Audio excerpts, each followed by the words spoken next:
Good evening students, economics की class में आपका स्वागत है। पिछले लेक्चर में हमने पढ़ा था सेंसस मेथड और सैंपल मेथड को, जो हैं डेटा कलेक्शन के मेथड की किस विधि से डेटा को कलेक्ट किया जा रहा है इन्वेस्टिगेटर के द्वारा। तो उसमें हमने सेंसस मेथड में देखा था कि जो यूनिवर्स है, पॉपुलेशन है, यानी जितनी सर्वे की यूनिट्स हैं उन सारी यूनिट्स को अगर शामिल किया जाता है इन्वेस्टिगेशन में, यानी उनसे इन्फॉर्मेशन ली जाती है और उसके बेसिस पे फिर एनालिसिस करके रिजल्ट निकाला जाता है, जो भी प्रोसेसिंग होती है संबंधित डेटा की। उसके बाद तो उस मेथड को क्या कहते हैं, सेंसस मेथड कहते हैं। और जबकि हमने देखा था कि जो सैंपल मेथड है तो वो उसमें जो भी यूनिवर्स होता है, पॉपुलेशन होता है, उस की सभी इकाइयों को सम्मिलित नहीं किया जाता है।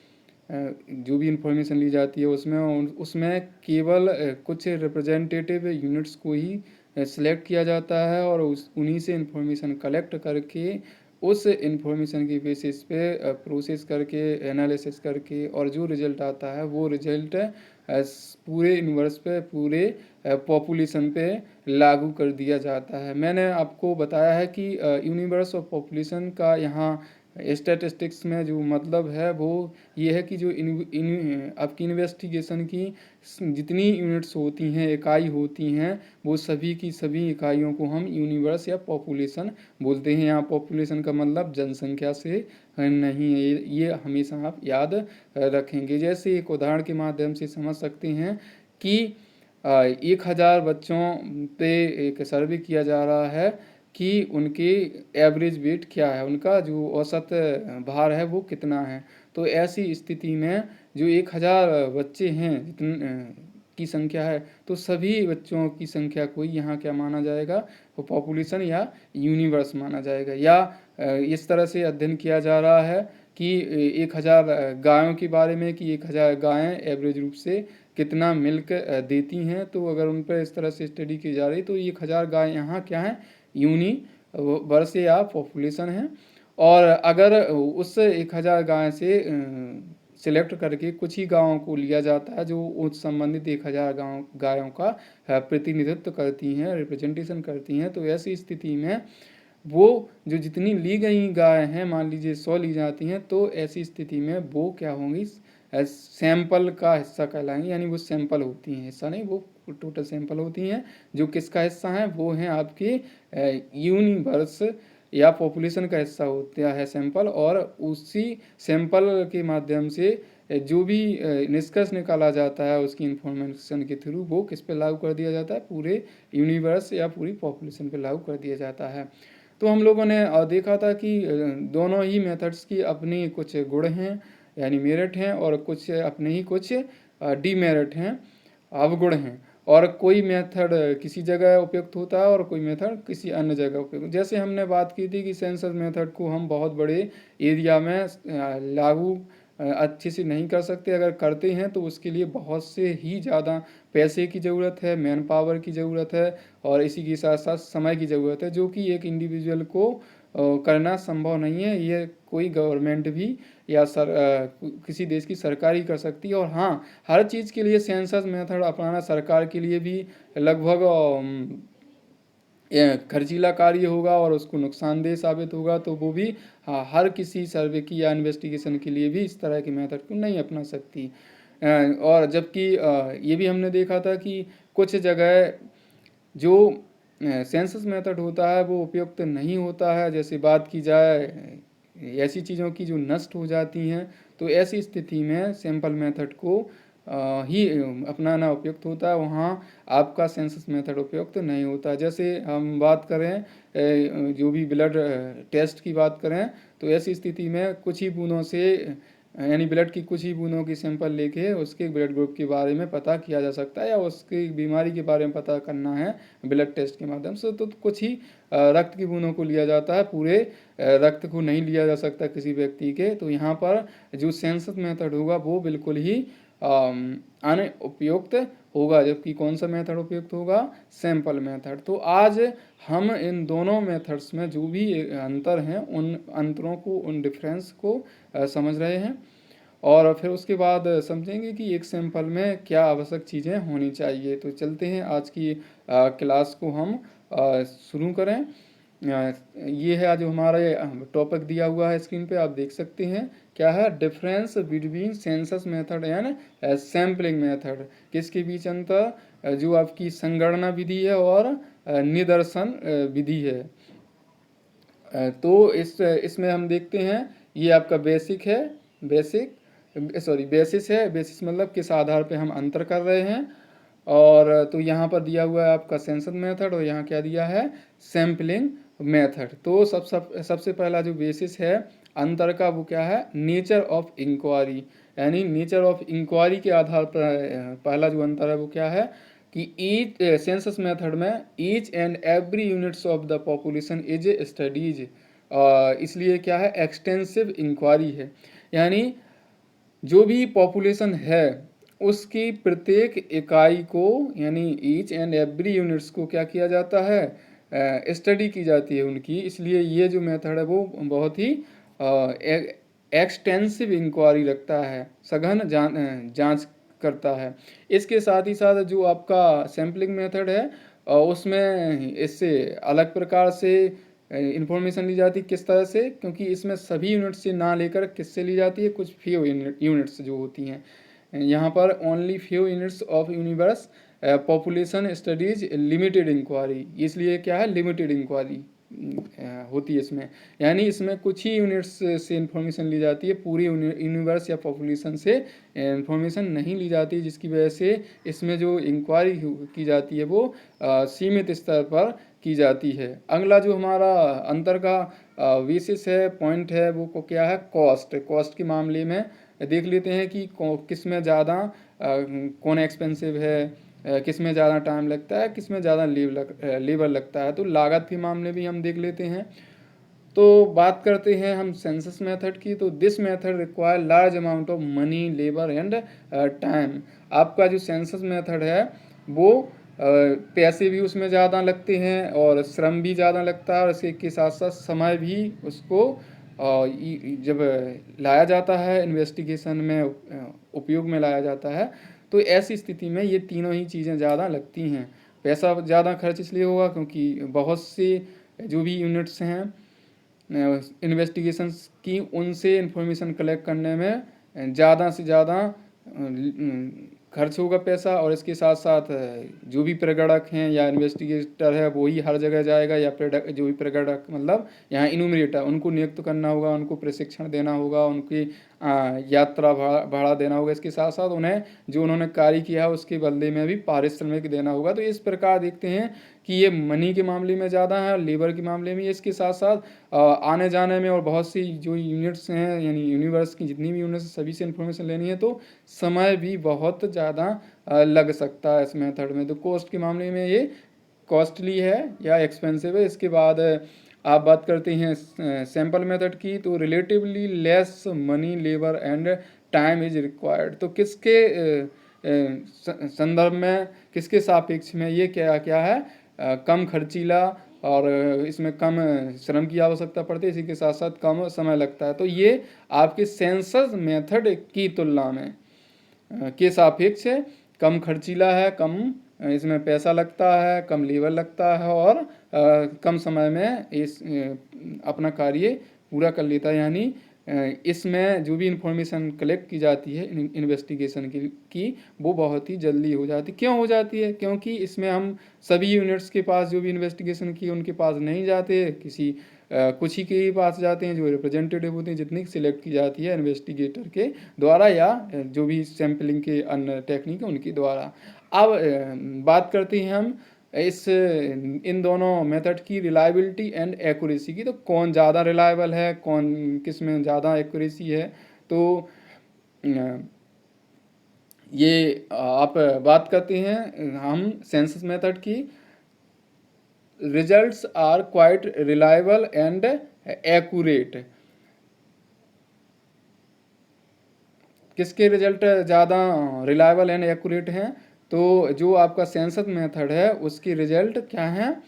ज़्यादा रिलायबल हैं और एक्यूरेट हैं। वो क्यों? क्योंकि जब अपने सर्वे में या इन्वेस्टिगेशन में सभी की सभी यूनिट्स को इंक्लूड किया जाएगा, तो ऐसी स्थिति में क्या होगा, बिल्कुल सही सभी से इन्फॉर्मेशन लेके जो रिजल्ट निकाला जाएगा वो ज़्यादा विश्वसनीय होगा, उसकी एक्यूरेसी रेट, सच्चाई का जो स्तर होगा वो भी ज़्यादा होगा। जबकि इसके जो रिजल्ट आते हैं आपके सैंपल मेथड के, वो क्या हो सकते हैं, result are less reliable and accurate, यानी इसके रिजल्ट क्या हो सकते हैं, कम रिलायबल हो सकते हैं। किसके, आपके सैंपल मेथड से लिए गई जो भी इंफॉर्मेशन है उसके। आपका यहाँ ये नहीं है, ACCURACY है एक्यूरेसी। तो यहाँ हमने रिलायबिलिटी एंड एक्यूरेसी की बात की कि कौन ज़्यादा रिलायबल है और कौन ज़्यादा एक्यूरेट है। तो इस मामले में आपका सेंसस मेथड ज़्यादा रिलायबल और एक्यूरेट है, जबकि उसकी तुलना में ऐसा नहीं है कि जो आपका सैंपल मेथड है वो बिल्कुल रिलायबल ही नहीं है, ऐसी बात नहीं है।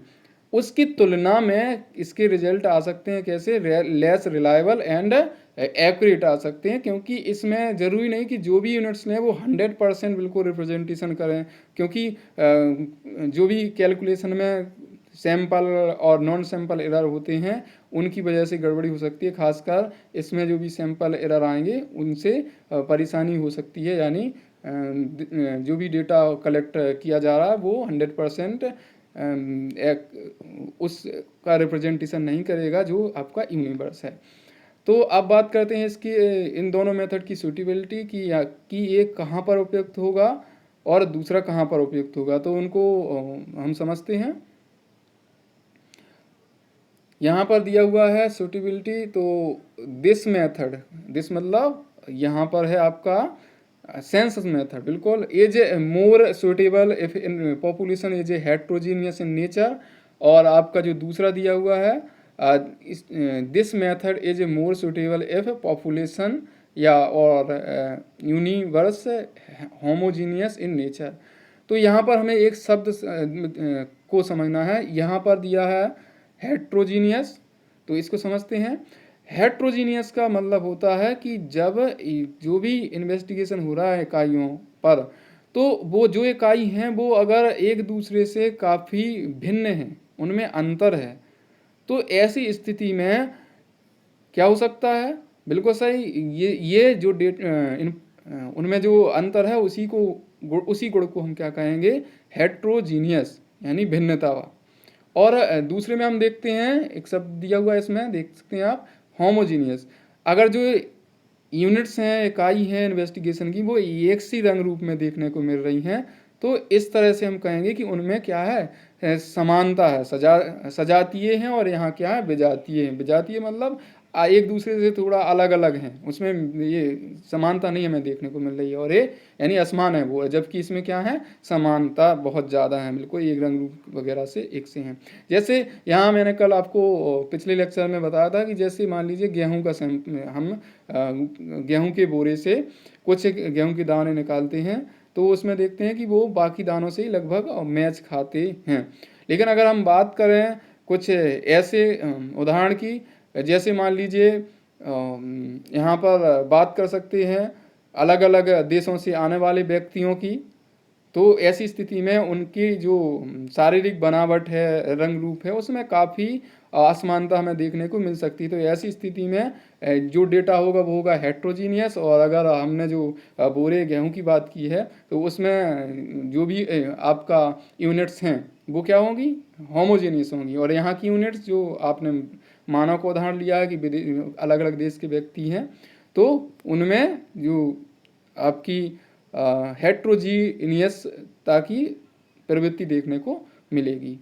अब अगला जो है, तो हाँ, ये एक बात समझना है कि जब पॉपुलेशन में हेट्रोजीनियस डेटा ज़्यादा है, मतलब हेट्रोजीनियस है डेटा, तो वहाँ पर कौन सा मेथड उपयुक्त होगा, बिल्कुल सही, सेंसस मेथड को अपनाना चाहिए, क्योंकि ये ज़रूरी हो जाएगा कि हर यूनिट्स को अपने इन्वेस्टिगेशन में शामिल करना चाहिए, तभी जो भी रिजल्ट आएगा वो कैसा आएगा, वो आएगा आपका, बिल्कुल सही, वो आएगा अच्छा। और अगर नहीं शामिल किया तो अच्छा नहीं आएगा, यानी वो एक्यूरेसी उसका लेवल कम हो जाएगा।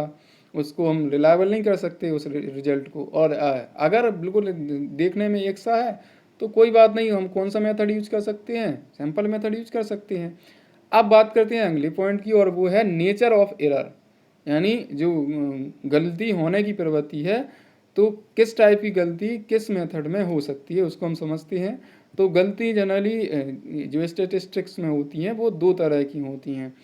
एक होती है सैंपल एरर और दूसरी कौन सी होती है, नॉन सैंपल एरर। तो सैंपल एरर का मतलब है कि जो सैंपल बनाया जा रहा है तो उसमें किसी तरह का अगर मिस्टेक है उस सैंपल को बनाने में, मेथड में, तो उस तरह की एरर को हम क्या नाम देते हैं, सैंपल एरर। और नॉन सैंपल एरर का मतलब होता है कि जब डेटा को कैलकुलेट किया जा रहा है, आपका संकलित किया जा रहा होता है, तो ऐसी स्थिति में ह्यूमन नेचर होता है कि कुछ ना कुछ गड़बड़ी हो जाती है, तो उस जो गलती को हम क्या नाम देते हैं, नॉन सैंपल एरर नाम देते हैं। तो जो आपका सेंसस मेथड है इसमें केवल और केवल कौन सा एरर होता है, नॉन सैंपल एरर होता है। It may have only non sample error, जबकि आपका जो सैंपल मेथड है उसमें हो सकता है it may have sampling as well as non sampling error. तो इसमें दोनों एरर हो सकती हैं, दोनों गलतियां हो सकती, दोनों प्रकार की। इसमें क्यों नहीं हो सकता है सैम्पलिंग एरर, वो इसलिए नहीं हो सकता क्योंकि बिल्कुल सही, क्योंकि इसमें सैंपल को तो यूज हम करते ही नहीं है। हम किसको करते हैं, सभी जो भी आपकी पॉपुलेशन की यूनिट्स हैं उनको सभी को स्टडी में शामिल करते हैं, इसमें नहीं करते। तो इसकी वजह से इसमें दोनों तरह के हो जाते हैं आपके, कौन से, सैम्पलिंग और नॉन सैम्पलिंग एरर। और इसमें केवल कौन सा होता है, केवल नॉन सैम्पलिंग एरर। तो यहाँ पर हमने देखा कि सेंसस मेथड में नॉन सैम्पलिंग एरर होता है केवल, जबकि आपके जो आपका सेंसस मेथड है उसमें सैम्पलिंग एरर के साथ साथ नॉन सैम्पलिंग एरर भी होता है। यानी मानव जो के द्वारा जो कलेक्शन में गलती हो जाती है वो तो होती ही है, इसके साथ साथ होने की संभावना होती है, जरूरी नहीं 100% ही हो। और अगर इसी के साथ साथ जो सैंपल को बनाया जा रहा है तो अगर सही बनाया नहीं गया तो भी उसमें सैम्पलिंग एरर होने की संभावना रहती है। अब बात करते हैं अगले हमारे जो भी इसके डिफरेंट का पॉइंट है, वो है आपका ऑर्गेनाइजेशन एंड सुपरविजन, यानी ऑर्गेनाइजेशन एंड सुपरविजन। तो जो भी संगठन की ज़रूरत है और उसको देखना, सुपरवाइज करने की ज़रूरत है, तो उसके बेसिस पे हम देख लेते हैं कि किसमें क्या करना होता है और क्या नहीं। तो यहाँ हम देखते हैं it is very difficult to organise and supervise. तो जो आपका सेंसस मेथड है उसमें बहुत ही कठिनाई होती है, किसको, ऑर्गेनाइजेशन के लिए, यानी ऑर्गेनाइज करने के लिए और सुपरवाइज करने के लिए। वो क्यों, क्योंकि बहुत ज़्यादा अगर इन्वेस्टिगेशन के लिए यूनिट ली जाए, यानी जो साइज है पॉपुलेशन का, यूनिवर्स का, वो बहुत बड़ा हो तो ऐसी स्थिति में संबंधित जो ऑर्गेनाइजेशन है, संगठन है, और उस को सुपरविजन करना वो बहुत ही कठिन होगा, क्योंकि जब ज़्यादा यूनिट्स होंगी तो उन सबको संभालना और उससे संबंधित जो भी इन्फॉर्मेशन होगा वो बहुत ज़्यादा डेटा होगा, तो उसको भी अच्छे से प्रोसेस करना थोड़ा मुश्किल होगा। तो ये मुश्किल का अगर डिफ़िकल्टी का लेवल देखें तो सेंसस मेथड में ये क्या है, बहुत ज़्यादा है, वेरी डिफ़िकल्ट है। और जबकि अगर आप बात करें किसमें, सैंपल मेथड में, सेंसस मेथड में ऑर्गेनाइज और सुपरविजन दोनों ही डिफ़िकल्ट लेवल पे है, जबकि उसकी तुलना में आपकी सैंपल मेथड में कम है, यानी it is a comparatively easy to organise and supervise. तो सैंपल मेथड को ऑर्गेनाइज और सुपरवाइज करना जो सेंसस मेथड है उसकी तुलना में काफ़ी हद तक आसान है।